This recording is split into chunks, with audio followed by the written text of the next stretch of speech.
Outback Australia isn't exactly the busiest place. But around 70 years ago, there were some big things happening out here. And I mean, big.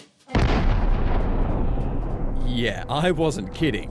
Back in the 1950s and 60s, there were some massive nuclear tests out there. See, after World War II in 1945, when the first nuclear weapons were dropped over the Japanese cities of Hiroshima and Nagasaki and the world was shown the true power of nuclear, everyone wanted a slice of the atomic pie. And so started the atomic era. Britain was one of those nuclear-hungry countries, and their government needed some wide open spaces to develop their weapons.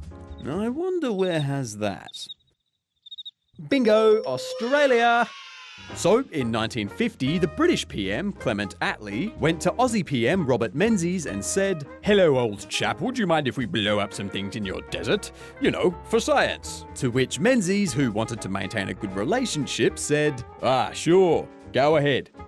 Britain conducted its first 3 tests in the Montebello Islands and Emu Field in 1952 and 1953, before moving to Maralinga in South Australia, which from 1956 became the home of 7 more major tests during Operation Buffalo and Operation Antler, and up to 600 smaller tests. These tests happened right up until 1963, when nuclear tensions around the world hit boiling point following the Cuban Missile Crisis. World leaders came together to sign the Partial Test Ban Treaty, which banned the testing of nuclear weapons underwater, in the atmosphere, or outer space, as well as pledging to work towards an end to the nuclear arms race, welcoming a new era of world peace. But while the tests ended, that wasn't the end of the Maralinga story.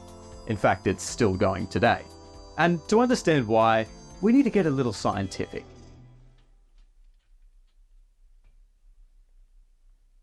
These are nuclear weapons, like the ones tested at Maralinga. They contain radioactive elements like uranium-235 and plutonium-239. And when you split or mash the atoms of these elements together, they release a lot of energy. And if you do that just right, it equals a Big Bang. Like, really big. Some of the bombs tested in Maralinga caused mushroom clouds that reached more than 14 Ks into the sky. But in those clouds were a whole lot of radioactive particles, and winds blew those particles everywhere, even as far as Townsville. The Maralinga site and surrounding area was blanketed with dangerous radioactive material.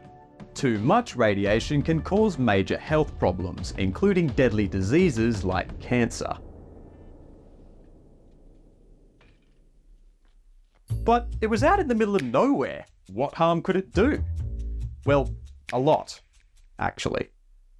There were around 16,000 on-site workers and many Indigenous people in communities around the site, all of whom were exposed to dangerous levels of radiation. In 1967, British authorities tried to clean it all up, but in 1984, Australian scientists found they hadn't done a very good job, and major radioactive contamination was still there. The following year, the Aussie government launched a royal commission into the tests, and it found that very little effort was put into protection and monitoring radiation levels. Traditional owners were also not asked for permission to use the land, and many Aboriginal people weren't warned of the danger or removed from the area, leaving them exposed to radioactive fallout, which they called the Black Mist. It led to another massive cleanup effort, costing around $101 million, and $13.5 million in compensation for the Indigenous people of Maralinga. All of that didn't stop the long-term effects though. Veterans and Indigenous people of the area suffer higher cancer rates than the rest of the population, and many have ended up getting really sick and dying. 2012 and 2013 saw huge class action lawsuits spearheaded by British and Aussie veterans against their governments, saying their human rights were violated. I love this country, I served this country, and now I feel I've been abandoned by the country. There's no doubt in my mind that the scientists working on the experiments knew the risks to us, but they chose not to tell us the truth. Their argument was shut down though, as the UK Supreme Court ruled that too much time had passed for them to prove that their illnesses were caused by the testing. In 2017, the Australian government agreed to provide better healthcare for both veterans and Indigenous people of Maralinga. And today, most of the site has been cleaned to a standard safe enough for people to go visit. But some areas still contaminated with plutonium-239 won't be habitable for more than 24,000 years. So while the Maralinga nuclear tests disappear into the pages of history, their effects will live on long into the future.